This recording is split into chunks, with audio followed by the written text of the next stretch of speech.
I'm doing a blower motor swap out. There's the new motor. I'm still taking apart the old one.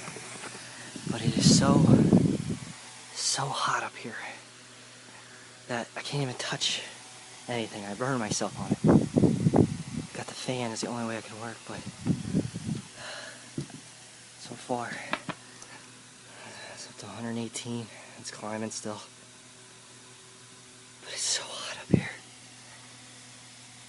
So freaking hot. I'm burnt. I gotta get gloves, touch the screws. Unbelievable. Attic fan. That ain't doing much for me. Holy hell. Alright, I'm recording. I want to get the hell out of here.